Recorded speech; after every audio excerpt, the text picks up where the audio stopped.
shouting at my stepmom who came into my room in the middle of the night unannounced. It had been 5 long years since I lost my mom. I was only 11 when it happened. I still remember the soft smell of her sweater and the sound of her humming in the kitchen. She used to tuck me in at night, brushing my hair away from my forehead and kissing me goodnight. That memory still lives in the back of my mind, even though everything around me has changed. Now, I am 16. A lot can change in 5 years. The house still looks the same on the outside. The red bricks, the white porch, the little garden in the front. But inside, it feels different. A new person lives here now. Her name is Beth, and she is my stepmother. Beth came into our lives 2 years ago. At first, she smiled a lot. She brought cookies, helped with dinner, and laughed at my dad's jokes. She tried to talk to me like we were already family. I could tell she was trying very hard to be friendly, but something about her always felt off. I did not dislike her right away. I tried to be polite. I answered her questions, helped set the table, and even said goodnight when she passed by my room. But she wanted more. She wanted me to call her mom. She wanted hugs. She wanted to do things that my real mom used to do. But I could not do that. I still missed my mom too much. It felt wrong to pretend Beth could take her place. When I did not warm up to her like she wanted, Beth changed. The warm smile disappeared. Her voice turned cold. She started finding things to get mad about.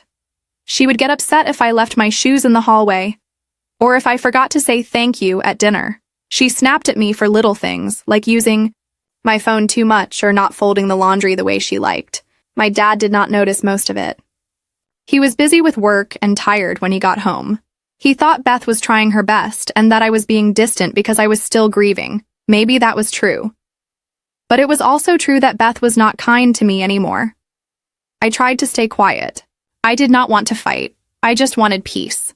So I stayed in my room a lot. I read books. I listened to music. I talked to my big brother, Josh, who always made me feel better. He understood. He missed Mom too, and he knew that things were not the same. Then something strange happened one night. It was a quiet evening. Everyone had gone to bed. I had brushed my teeth, turned off the lights, and crawled under the blanket. I was lying on my side, facing the wall. My window was slightly open, and the cool air made the curtains sway gently. I was just starting to feel sleepy when I heard my door creak open. I did not turn around. I thought maybe it was Josh, coming in to say goodnight like he sometimes did. We usually talked a little before bed. Just small things like school, music, or video games. It was comforting, and I liked it. I heard soft footsteps. Someone walked across the room and sat down on the edge of my bed. I still did not turn around. I waited for Josh to say something, but he did not. Instead, there was silence. I could feel the weight of someone sitting there. They did not move. They did not speak. It felt strange. After almost 2 minutes of this quiet sitting, I turned around slowly, and that is when I saw her.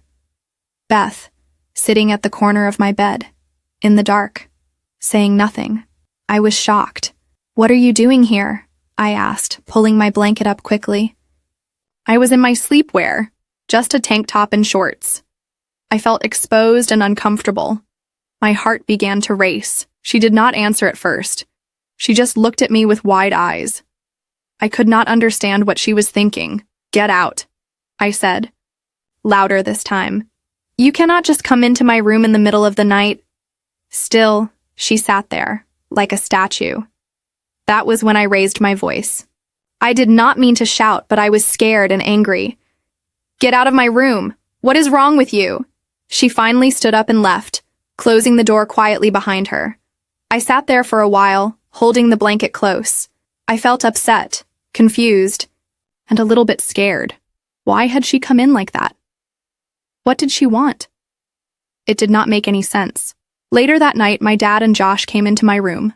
Beth had told them that she just wanted to have a mother-daughter moment and thought we could cuddle, but we had never cuddled before. Not even once. That was not something we did. It sounded like an excuse. It felt weird and wrong. I told them what really happened. How she came in quietly. How she just sat there in the dark. How it made me feel unsafe. My dad looked confused. Josh looked concerned. Beth was upset that I shouted and kicked her out, but I did not know what else to do. I was just trying to sleep in my own room. I was just trying to feel safe. And that night, I did not. The next morning, the house felt different. Usually, Saturday mornings were quiet but peaceful. The sun came through the kitchen windows, warm and soft, and the smell of toast or pancakes filled the air. Sometimes Josh and I would eat breakfast together while Dad read the newspaper. Even if it was not perfect, it was calm. But today, the air felt heavy. No one said anything, no music played, no toast popped out of the toaster. I stayed in my room longer than usual. I did not want to go downstairs. I did not want to see her. I kept thinking about what had happened the night before. Why had Beth come into my room like that? Why did she not knock? Why did she sit on my bed and say nothing? It still did not make sense. When I finally walked down to the kitchen, my dad was at the table with his coffee. He looked up and gave me a small smile, but I could tell he was tired. Josh sat across from him, chewing quietly on a piece of toast. Beth was not there. "Morning?" Dad said gently. "Morning," I answered, grabbing a bowl for cereal. Josh looked up and gave me a tiny nod. I nodded back. He had not said much last night, but I knew he was on my side. Dad cleared his throat. "So, about last night," I froze for a second. My hand stopped mid-air above the cereal box.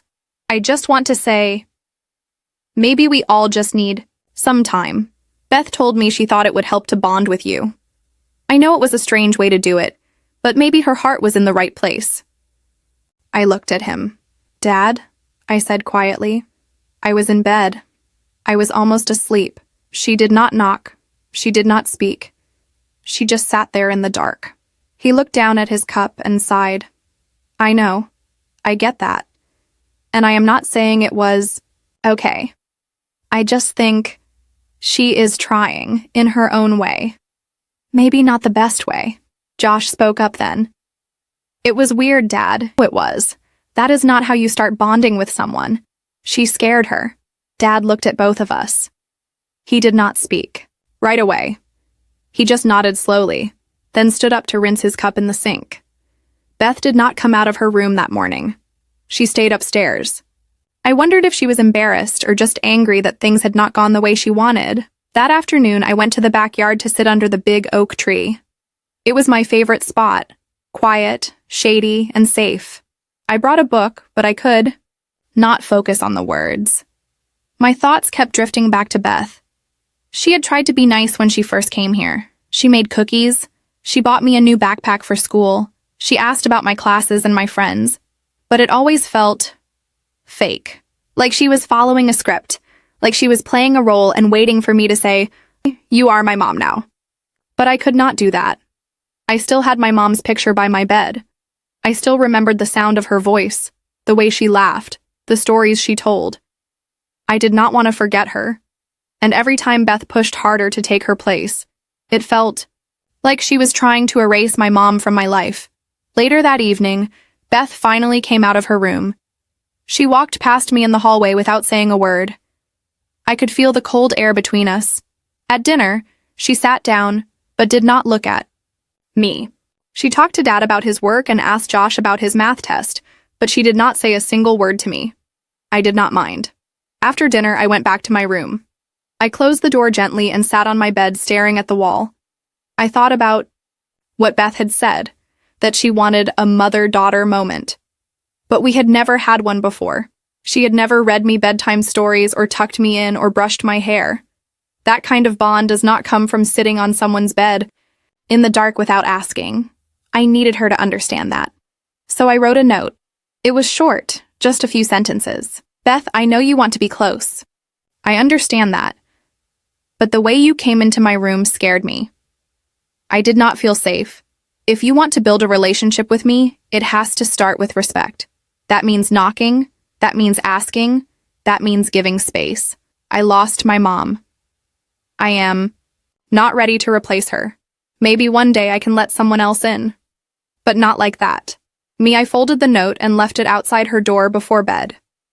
I did not know if she would read it. I did not know how she would react. but I needed to say it. I needed her to know how I felt. That night, I locked my door before going to sleep. And for the first time in a while, I did not feel scared.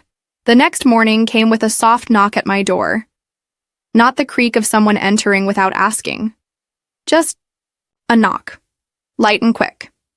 I sat up in bed, blinking against the morning sun slipping through the curtains. For a second, I wondered if I had imagined it. Then I heard footsteps walking away. Curious, I stepped out of bed and opened the door just a little. On the floor sat a folded piece of paper, cream-colored, with my name written on the front in neat handwriting. It was from Beth. I picked it up and went back to my bed. My heart was beating a little faster than usual. I opened the note carefully and read her words. I read your letter. I am sorry for coming into your room like that. I did not think about how it would feel to you. I thought maybe if I just sat there, you would sense I cared. I was wrong. I do not want to erase your mom. I know I can never be her. I just wanted to feel close to you. But maybe I tried to do that in the wrong way. Thank you for telling me how you feel. Beth, I stared at the paper for a while. I did not know exactly how I felt. The words were better than what I expected. She had not gotten defensive or angry. She had said sorry. That mattered. I folded the note and placed it inside a book on my shelf. I was not sure what I would do with it, but for now it felt like a sign. A small one. A quiet one. But maybe the first one in the right direction. That day, the air in the house felt just a little less heavy. At lunch, Beth served grilled cheese and tomato soup. My favorite. She made sure there was extra cheese, just the way I liked it. I did not say anything about it. But I noticed. Josh and I talked about our favorite cartoon series while Dad read a news article out loud. Beth laughed softly at one of Josh's jokes. She looked at me once, then quickly away. I did not say anything, but I gave a small nod. That was enough for now. Over the next few days, things stayed quiet. Beth did not try to talk too much. She gave me space. And slowly, I noticed small changes. She started knocking before entering my room. She asked before moving any of my things. She stopped calling herself Mom when talking to others around me. These were small things, but to me, they were huge. Still, I kept my distance. It was not that I hated her. I never really did. I just did not trust her. It felt like every time I had let down my guard in the past, she had pushed too far or expected too much. I needed time, and I needed her to understand that relationships are not built overnight, or in the middle of one. One afternoon after school, I came home and found Beth in the living room. She was folding laundry while watching a cooking show. Normally, I would have gone straight to my room, but I paused. "Hey," I said quietly. She looked up quickly, surprised. "Oh, hi. Thanks for the grilled cheese the other day," I said. Her face softened. "You are welcome." I nodded and turned to leave. "Would you like to help me make dinner tonight?" she asked, just as I reached the hallway. I stopped. Part of me wanted to say no right away. I could already imagine the awkward silence, the small talk, the weird tension. But another part of me, the part that had read her note, wondered if maybe this time would be different. I said. Dinner was simple. We made spaghetti and garlic bread. I grated the cheese while she chopped tomatoes. We did not talk much, but it was not awkward. It was just calm. At one point, she reached for the same spoon I was about to grab. Our hands touched for a second. She pulled back quickly. "Sorry," she said. "It is okay," I replied. After dinner, we all ate together. My dad looked happy. Josh smirked at me across the table like he had noticed the change too. I rolled my eyes but smiled just a little. Later.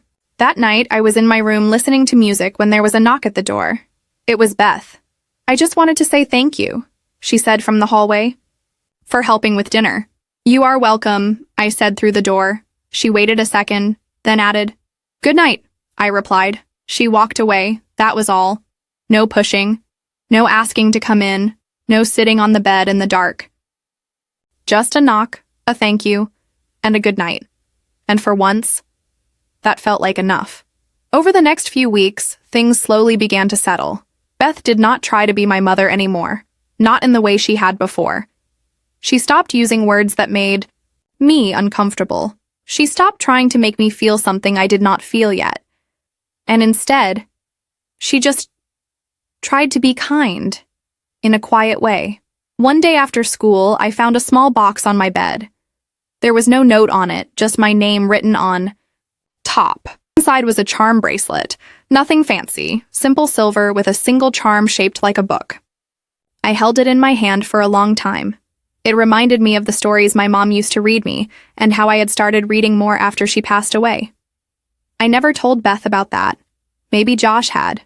Or maybe she had noticed the stack of books on my nightstand.